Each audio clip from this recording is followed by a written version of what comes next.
Thanks for tuning in to the FATT Show. I'm D. I'm Kevin. FATT Show is football all the time. We talk NFL, college football, and even high school ball. Sure do. FATT Show is brought to you by Black Jaguar Productions. Thank you. And today we're talking about Arizona and their 2017 recruiting class, Kevin. But before we get into their class, let's talk a little bit about how they did last year. Yeah, no, this is a team in 2016, a year in rewind here. 3-9 overall, 1-8 in the conference. Finished 6th in the Pac-12 South Division. Really, the first two wins came in the month of September. Didn't win the third game until November 25th. Mm-hmm. Now, what stands out to me is really 0 wins on the road. Now, as a team, you have to be able to win road games.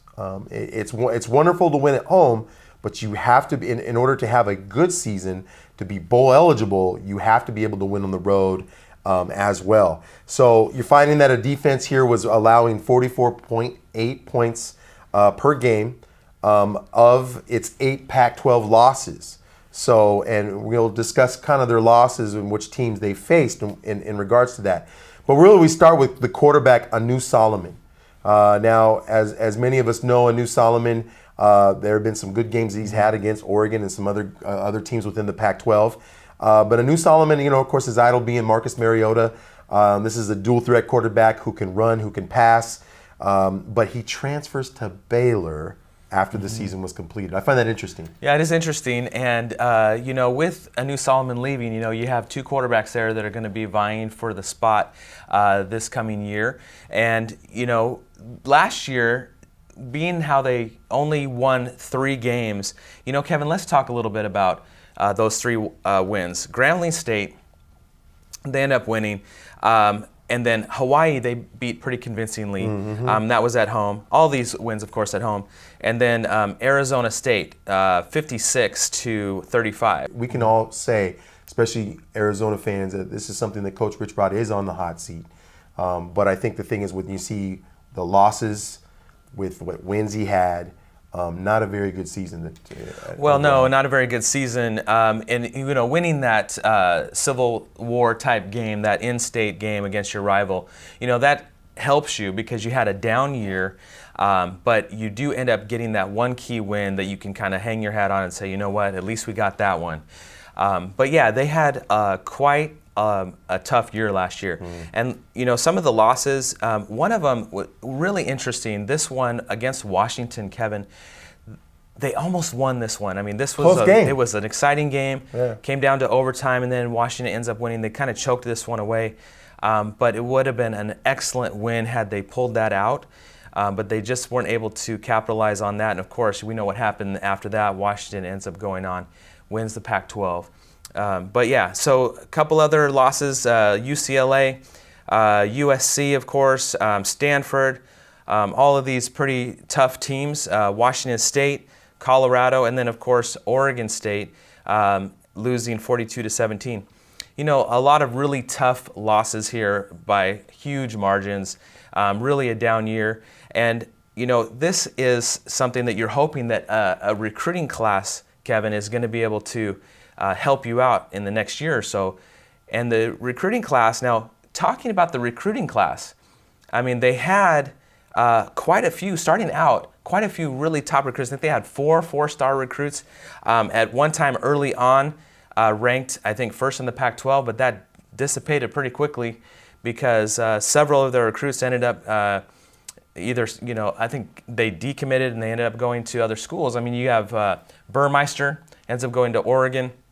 And they were kind of counting on, that extra quarterback to come in, kind of fill a spot. Of course, you lose Solomon, and so having another, 4-star quarterback would be pretty amazing.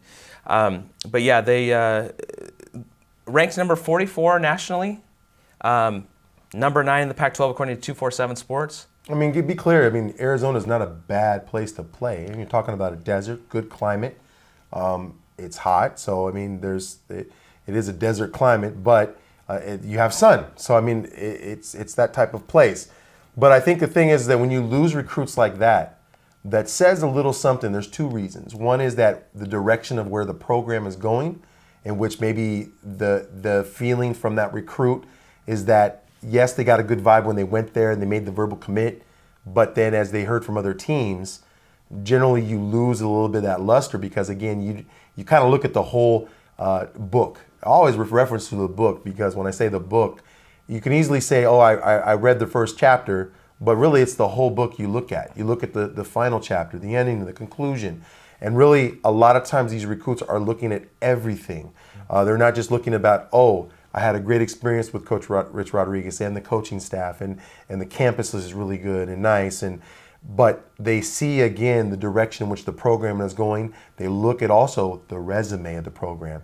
And so when you look at the resume, is this somewhere I want to be for the next 4 years? Do I have the potential, again, to make it to the next level? I mean, this is one of the things. I mean, you see your coaches recruiting you and you think, is there a possibility that Rich Rodriguez is not going to be there next year? I think that is a very distinct possibility that Rich Rodriguez is not going to be around next year. So if you're being recruited by the guy who's not going to end up being there, you might be thinking, you know what, I want to be somewhere where the coaches, at least that's recruiting me, is going to be around for a while. And so that might be playing into it, along with, having a down year. It's really tough for recruits. They want to go where there's a possibility of winning. Being on the stage, being in front of the cameras, having a, maybe game day show up for your games. So a lot of times if you're going to be playing for these teams that aren't winning, you're not going to get that national exposure. And of course, some kids, maybe that's not as important to them. They want to go to a school, maybe the major that they really like is at that particular school, and so they want to stick there just in case. You look at the team and where its direction is going. Is this a hot team now? Some recruits make that decision and saying, what are they, when I talk about that resume of what have you done for me lately type of thing. Again, that's if your team is doing really well, that's a hot commodity. That's like the stock market, right? You buy, you sell, right? In this sense, if this recruit is saying, boy, their resume is really good, well, I'm buying. But if it's not, then I'm selling. I'm going to go a different direction. And this is where we see Oregon football 2017 commits 26 total, class ranking 44th nationally and 9th in the Pac-12. That right there does not really say good things in regards to that. Well, it doesn't, and that's actually head coaching position. That's actually more in the positive, I would think. There are some recruiting sites that are ranking them dead last in the Pac-12. It's just not a very good recruiting class, and there's, obviously there's several reasons for that. But it is a very down year for them recruit-wise. 21 out of their 26 commits come from California, which is interesting. Yeah. There's 5 from Arizona, so not that many from Arizona, and then 4 from Nevada. But that concerns me. Yeah. And that's why it concerns me, is because if your coach is not grabbing a lot of those in-state players, guess what, D? They're going somewhere else. And so that's the thing about it, is that you have to understand that with this, you see the total commits of where they go into those regions, those pipelines. If that majority, you get 12 California schools. But guess what, that Arizona, that team should be. They got 4 Nevada. They should be grabbing 9 in Arizona. They should be commanding that, because guess what? They're going to, say, Arizona State, or they're going somewhere else in the Pac-12. They are. They obviously it's a disappointing recruiting season for them. One 4-star player, only one has no 5 stars for them, and only one has stuck around. Nathan Tilford, he's the only 4-star. 23 3-star players. Now that doesn't mean that you don't have they're not bad players. They're good players, obviously. You're still in the top echelon of players. So 23 3-stars, but the cream of the crop, they're moving on to other places, and so that doesn't necessarily bode well. Now it depends on coaching. Of course, you can take 3 stars, and we've talked about this before. Doesn't necessarily mean it's just. You're trying to rank them, engage them. It doesn't mean that they're not going to explode onto the scene and do, amazing things for Arizona. Also doesn't mean that they will either. So about half of them turn out to be what is expected. The other half kind of fall off the wayside. So for Arizona to really take and do something with this squad, it's really going to probably come down to coaching, because most of these are just your average 3-star athlete. Not a lot of cream of the crop. I would say probably a third of those are possible 4 stars. it's kind of how they weren't able to get that maybe break, or maybe they didn't get that exposure. We know that there's a lot of different sites that are used, Huddle, a lot of recruiting sites used, exposure to certain programs. Did your coach be able to send tapes to different conferences within college football? So there's some of that.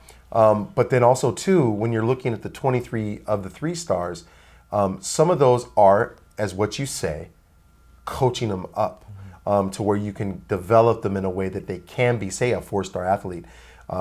We use Oregon many times in this sense of where Chip Kelly at one time, the head coach of Oregon, was able to take those 3-star athletes and really get them into a point where not only are they playing like 4 stars, but they're also then make it to the next level in the NFL. So I think the thing is, when you look at that, there's a third of that that's probably is a higher end of what you look in recruits. But let's not get it twisted. Some of these 3 stars are these individual players, these recruits, that these cream of the crop conferences or college programs didn't want. They looked over, they passed over. And so that's why you see some of these that basically will say, you know what, I'm gonna prove them wrong. I'm gonna make a difference. I'm gonna show that I'm gonna work hard, and I'm gonna make those ones that did not follow me in my offers or did not make an offer to me, I'm gonna show them up. So again, this is an opportunity where some of these are gonna be able to have a statement. Oh, well, let's talk about some of them. So Nathan Tilford, now he's your only 4-star. He's a running back. This is a kid out of Colony High School in Ontario, California, 4-star running back. He did have offers from Arizona State, Michigan, Nebraska, Tennessee, UCLA, and USC. So there was some competition there, from the California schools, especially there. And then, of course, the crosstown rivals in Arizona State. He's 6'2", 190 pounds, Kevin. Ranked 216 overall, according to 247 Sports. The number 17 running back overall and number 24 overall player in the state of California. I think the thing is with that is that when you look at what this person can offer, this 4-star running back, this is a notable position that Arizona's been lacking for quite some time. We can think of some of the players that they've had in the past that they were able to do really well in that position.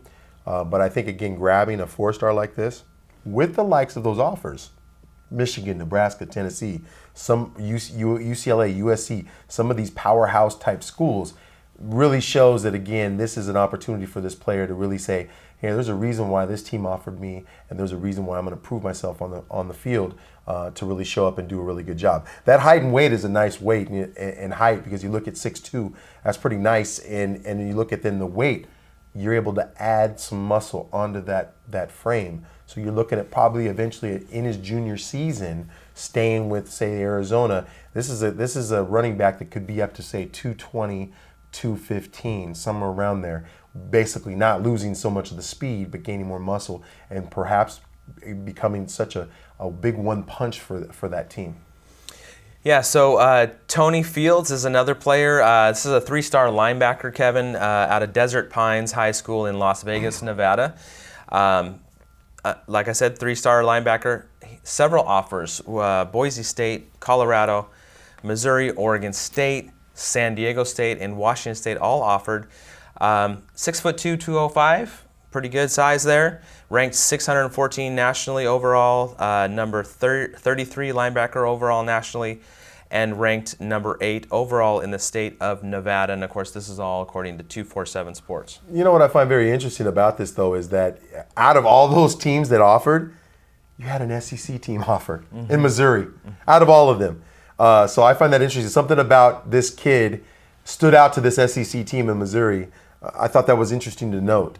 But again, a linebacker at 6'2".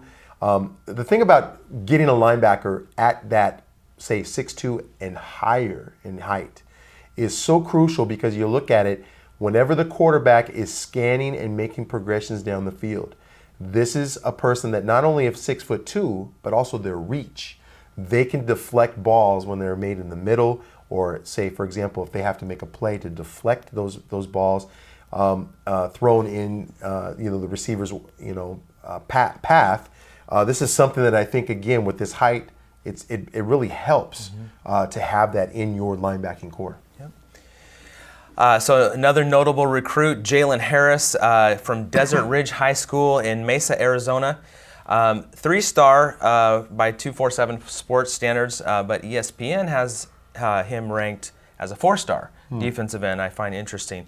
So again, we're talking. You mentioned before the difference between 3 and 4-star. Again, you're looking at a number. No, this is not a perfect science. So this looks like, to me, to the eye here, as a very good defensive end.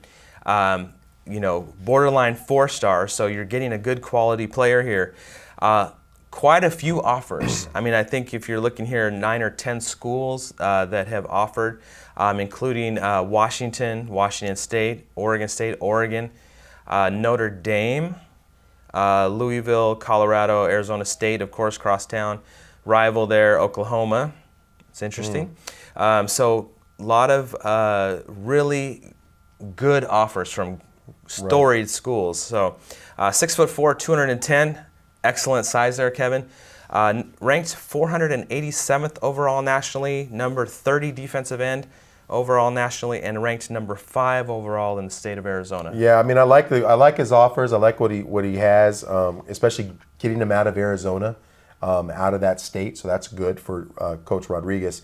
What concerns me a little bit is about his weight. Now, gaining weight is not a hard thing. As young as they are, possibly because their metabolism is so fast. But I think, again, when you look at 210 pounds, this is a player that they're looking at 6'4", possibly being up to, say, 260, 270, to be a fast defensive end. A defensive end that possibly... strong, but fast. You want him quick because you want him to get to the quarterback. You want him to have a little bit of size, but that's where, again, you balance that out with not only in the weight room with strength and conditioning, but also the strength plus mass. But you also want to have speed. So it's that trifecta that you want to be able to have when you have a recruit like that, to be able to make that impact in which possibly this player could have. Because again, remember, we're talking about Arizona having a depleted roster. We're talking about these recruits, D, that can possibly come into the program right away, depending on in which way the position coaches go and what way this program goes in that direction. Well, that's interesting because, looking ahead to this next year, I think the question in everybody's mind here is there really any hope for this season?